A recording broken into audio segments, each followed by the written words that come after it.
চিকিৎসা শেষে ৪ মাস পর দেশে ফিরে গুলশানের বাসভবন ফিরোজায় অবস্থান করছেন বিএনপির চেয়ারপারসন ও সাবেক প্রধানমন্ত্রী বেগম খালেদা জিয়া। ৬ মে দুপুর ১টা ২৫ তিনি গুলশানের বাসভবনে পৌঁছান। এর আগে সকাল ১০টা ৪০ দিকে হযরত শাহজালাল আন্তর্জাতিক বিমানবন্দরে অবতরণ করেন তিনি। লন্ডনের হিথ্রো বিমানবন্দর থেকে যাত্রা শুরু করে কাতারের রাজধানী দোহায় যাত্রা বিরতি করে ঢাকায় পৌঁছায় কাতারের রয়্যাল এয়ার অ্যাম্বুলেন্সটি। বিমানবন্দরে বিএনপির মহাসচিব মির্জা ফখরুল ইসলাম আলমগীরের নেতৃত্বে দলের স্থায়ী কমিটির সদস্য ও শীর্ষ নেতারা বেগম জিয়া ও তার ২ পুত্রবধূকে স্বাগত জানান।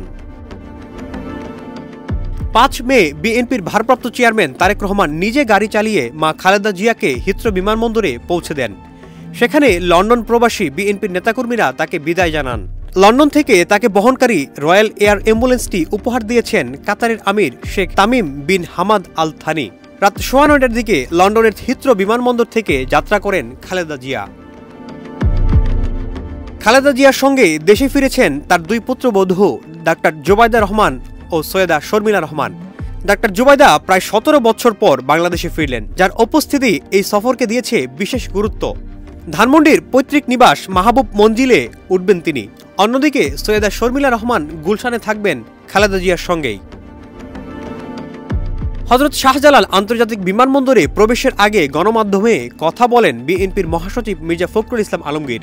বিএনপির চেয়ারপারসনের ফিরে আসা গণতন্ত্র উত্তরণের পথ সহজ করবে বলে আশাবাদ ব্যক্ত করেন তিনি। চিকিৎসা শেষে তিনি আজকে দেশে ফিরে আসছেন।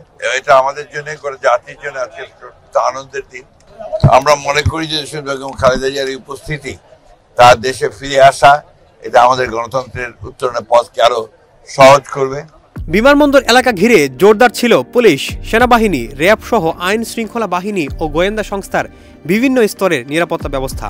খালেদা জিয়ার প্রত্যাবর্তনে বিমানবন্দর থেকে গুলশানে ফিরোজা ভবন পর্যন্ত সড়কের ২ পাশে ভিড় করেন লাখো নেতাকর্মী ও সাধারণ মানুষ। তাকে এক নজর দেখতে রাজপথে ঢল নামে জনতার। আমাদের প্রিয় নেত্রী দেশনেত্রী বেগম খালেদা জিয়া বাংলাদেশের 18 কোটি মানুষের আশা আকাঙ্ক্ষার প্রতীক। দীর্ঘ ৪ মাস চিকিৎসার পর আমাদের দেশনেত্রী বেগম খালেদা জিয়া সম্পূর্ণ শারীরিক সুস্থতা নিয়ে আমাদের মাঝে আবার পদার্পণ করছেন। প্রিয় নেত্রীকে অভ্যর্থনা জানাতে ভোর থেকে ঢাকার বিভিন্ন এলাকা থেকে আসতে শুরু করেন নেতাকর্মীরা। সরকার আব্দুল্লাহ তুহিন, দেশ রূপান্তর।